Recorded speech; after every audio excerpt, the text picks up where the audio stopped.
13 दिन धरी चली ए चड़क यात्रार आज हूँ अंतिम पर्व अर्थात पाट पर्व। ये पाट पर्व को जो हजार हजार भक्त जो पैता धारण कर चाह बसी था जो पाट पर्व को आज पाट पर्वर मुख्य सकाळु सकाळु देखि पारुथिबे जो भक्त माने आसी मंदिर रे पहुंची समस्तंकर मथारे माला चंदनी लेपन करुचंती माल आलिंगन करुचंती एवं चंदनी लेपन करुचंती कहीं ये जो रही भातृत्व भाव ये जो 13 दिन धरी पर्व चली थाए से पर्वर आज जेहेतु शेष दिन झारखंड बिहार उत्तर प्रदेश पश्चिम बंग उड़ीसा विभिन्न स्थान जो भक्त मैंने आसी से भक्त मानकर जो भातृत्व भाव सृष्टि आज से निज निज मध्य माला चंदनी करुचंती ये अपूर्व दृश्य अपूर्व मिलनर दृश्य जो भक्त भगवान जो एकाठी होते 13 दिन धरी पर्व आज से मध्य भातृत्व सृष्टि करचंती समस्ते उल्लासित अछंती हसुचंती समस्ते भातृत्व भाव बढ़ाउचंती ये जो माला चंदनी काहे की करंती कौन उद्देश्य रही आज देवादिदेव महादेवंकर ये विश्व प्रसिद्ध चड़क पर्व आज उद्यापन दिवस ये पाठ पर्व ये पाठ पर्व हेउची एक भाईचारार पर्व जोटा अन्य जगार समस्त भक्त मैंने आसछंती माला चंदन निज निज भीतर करेंगे एवं आज ठीक अपराह्न 5 घटिकार से हाकांड पोखरी को जीवे आमर प्रथम जो घट उठी शिवंकर प्रतिभू तांकर घट से जाइकी सेठू विराट पटुआर आसी पुणी ये स्थापन करा सहित 10 लक्षी आसो 10 लक्षी माने कौन 10 लक्षी जितेबले रामचंद्र जाइए बनवास अयोध्या को फेरिले दीप जाली जमी अणागला काली पूजा से काली राति आसती दीप जाली जोटा दीपावली कराए से आन्वित होती 5-5-10 जन लक्ष्मी विराट पटुआर आसवे सांग को अन्य भक्त मैंने कंटा विद्ध कर विराट पटुआर आसी पहुँचला प्रतिष्ठा पर ठाकुर माँ शिव जो घट आसी स्थापित हो गलापर अर्घ प्रदान पर आज ये जो पाठ पर्व पर समाप्ति है भातृत्व भाईचारार पर्व जो मैंने देह को कृष्ट कर विराट पटुआर आसने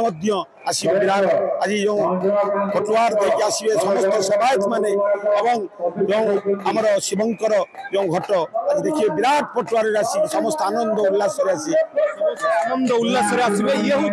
अपूर्व दृश्य शिव पार्वती साजिचंती एवं से शिव पार्वती को आज समस्ते जो माला चंदनी दौरान माला लगौंती चंदनी दौरान ये हूँ अपूर्व दृश्य ये हूँ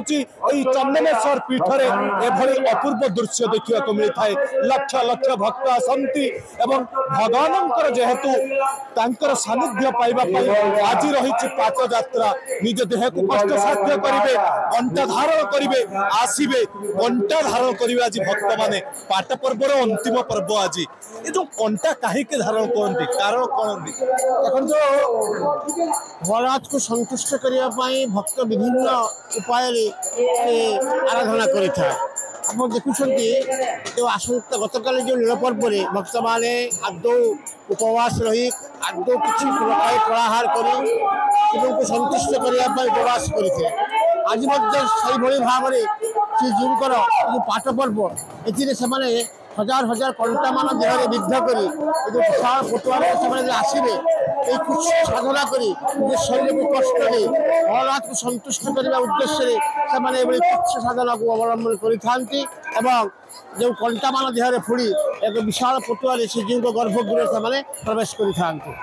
निश्चित भाव में जो कंटा धारण करेंगे एवं गर्भगृह भीतर को प्रवेश करेंगे ये जो हाकांड पोखरी रही से हाकांड पोखरी पाखक जी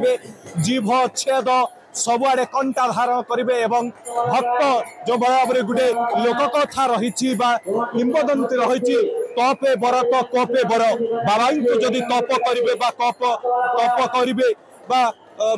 जो कप करती तेरे बाबा बर दियंती एमाने तप साध्य देखाइबे तप जो कष्ट साध्य देखाई कष्ट करेंगे कंटा धारण करेंगे एवं कंटा धारण करी से माने बाबांक पाखरे तपसाध्य करी तांकर मनवांछा पूर्ण करने निवेदन करेंगे प्रभु हे प्रभु भोलानाथ आमर समस्त देह कष्ट आरोग्य हो एवं आमे सुख शांति मो परिवार रहू एभली किसी मनस्बात छाई 13 दिन धरी पाट यात्रा को भक्त माने आसंती एवं बाबा भोलेनाथ तांकर मनवांछा को पूर्ण करती। चंदनेश्वर शैवपीठर शंभुनाथ दास नंदीगोष्ठी।